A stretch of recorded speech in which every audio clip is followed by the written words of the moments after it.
Peterson talking to Amber Cox, of course, the general manager of the Fever, addressing this off season, this highly important off season.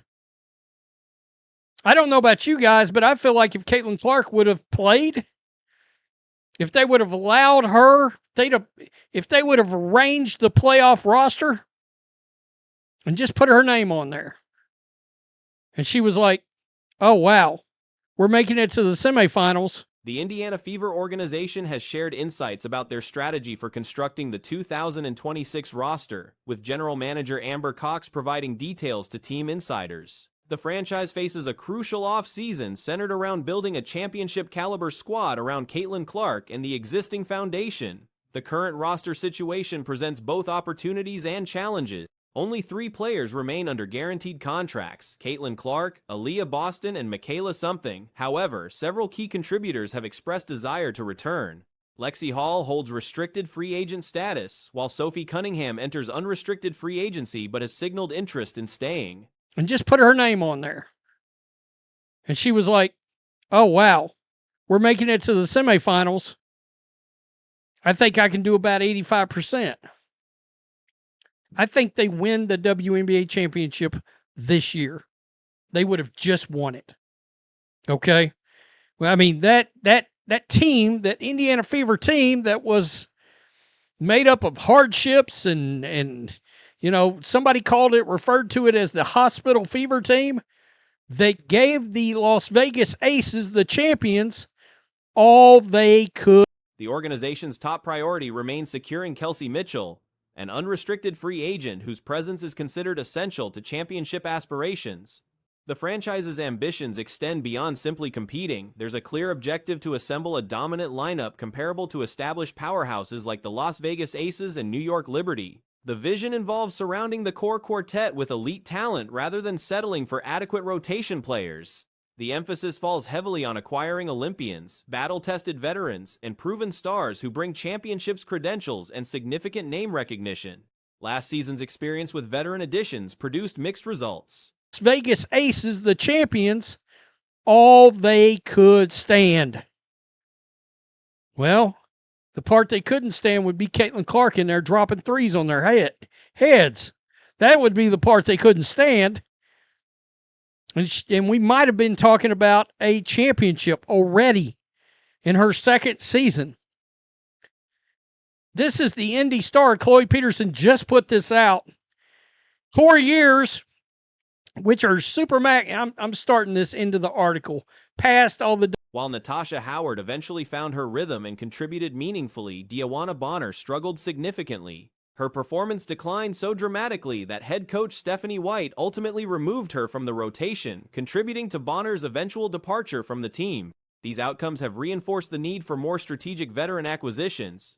A notable gap in the organization's infrastructure has emerged regarding international talent evaluation. The franchise apparently lacks dedicated overseas scouting personnel, which represents a significant oversight given the increasing number of elite international players entering the league. Many dominant performers in the women's game originate from overseas markets, making this recruitment channel essential for competitive success. I'm starting this into the article. Past all the WNBA lockout crap, we know the specifics of that and what's going on, what's at stake, but we don't know what all the numbers are going to be yet, right? So let's just we know, but the off season they've talked about, hey, they want to bring Kelsey Mitchell back. Core years, which are supermax salaries in exchange for exclusive negotiating rights, could go away entirely.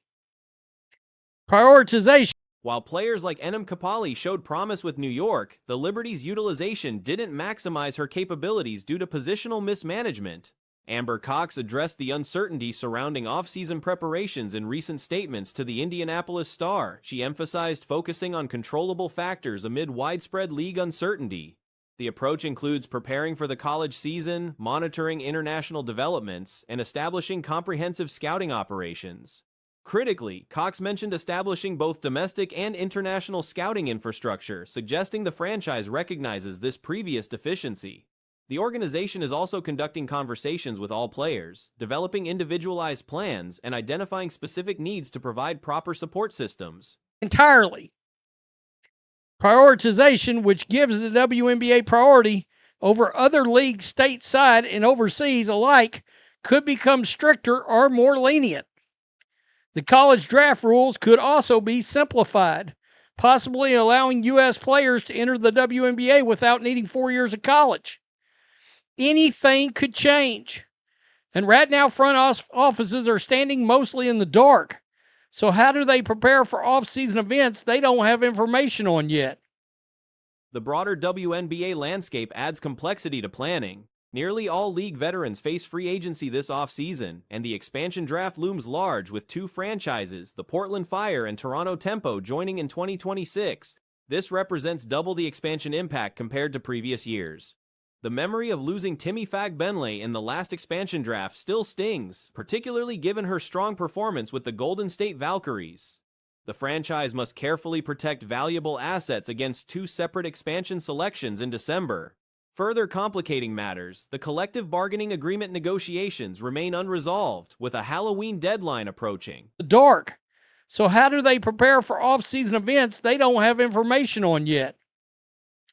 Quote, I think we control the controllables. All right. Fever General Manager Amber Cox said, you start prepping for, obviously, the college season, for what's going on internationally, planning out our scouting. How about getting some scouting? After some of that information we got, particularly with international players, I think they did all right. Chloe Bibby,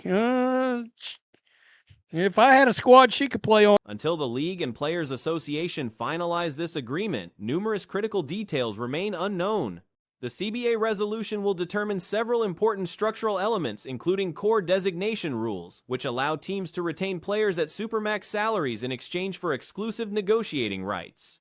This mechanism was previously applied to Kelsey Mitchell and likely will be utilized again. Other potential CBA changes could reshape roster construction strategies.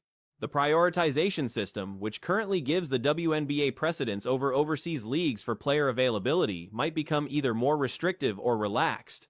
College draft regulations could be simplified, potentially eliminating the 4-year college requirement for entering the WNBA, allowing players to attempt professional careers earlier than current rules permit. If I had a squad she could play on it, both domestically and internationally. We're talking to all the players during exit interviews, obviously focused on developmental plans for them, finding out what their needs are, how can we support them. So really just focus on what we can control as things roll out. We'll be ready to go. That's the biggest thing. Plan as much as you can. The planning includes making sure players have a foundation. Head coach Stephanie White has acknowledged the exhausting nature of contemplating endless hypothetical scenarios. Her philosophy centers on remaining present-focused rather than becoming overwhelmed by various possible outcomes. This mindset aligns with Cox's emphasis on controlling controllable variables while maintaining flexibility for adjustments as information becomes available. The upcoming period represents a potentially pivotal moment not just for the franchise but for the entire league's trajectory. Caitlin Clark's impact reached extraordinary levels during 2023 and 2024, generating unprecedented attention through jersey sales, ticket demand, and viewership numbers. However, several factors have dampened this momentum. Foundation to lean on. The Fever only have 3 players under contract for 2026. Caitlin Clark, Aaliyah Boston, Michaela Timpson, if Stephanie White will decide to play her. The most athletic player on this team, I will continue to say.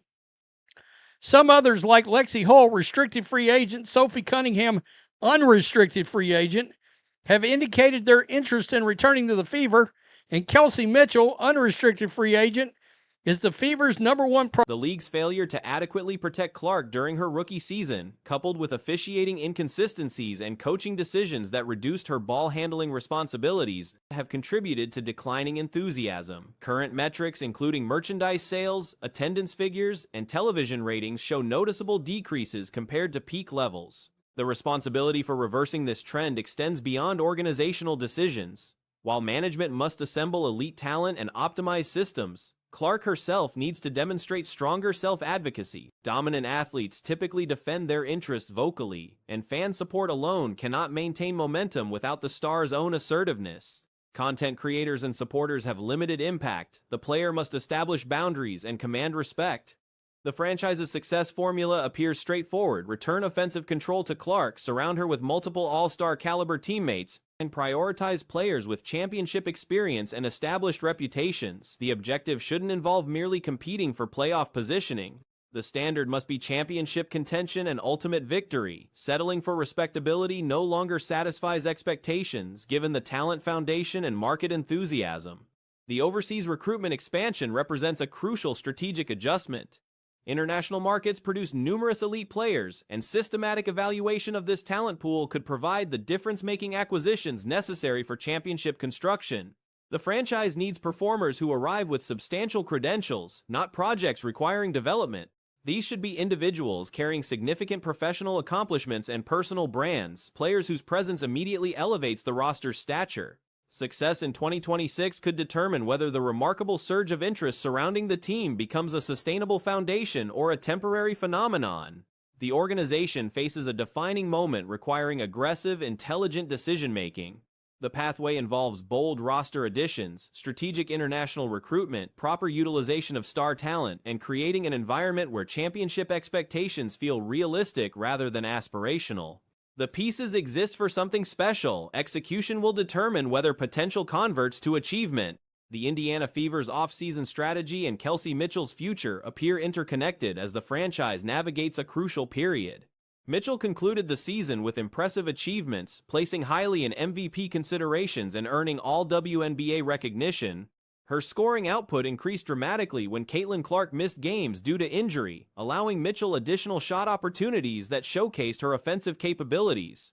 Mitchell recently posted an ambiguous message on Instagram, sparking speculation about her intentions. This came shortly after General Manager Amber Cox discussed the team's approach to the upcoming offseason with reporter Chloe Peterson from the Indianapolis Star. The Fever's playoff run, despite roster limitations due to injuries and hardship signings, demonstrated the team's potential.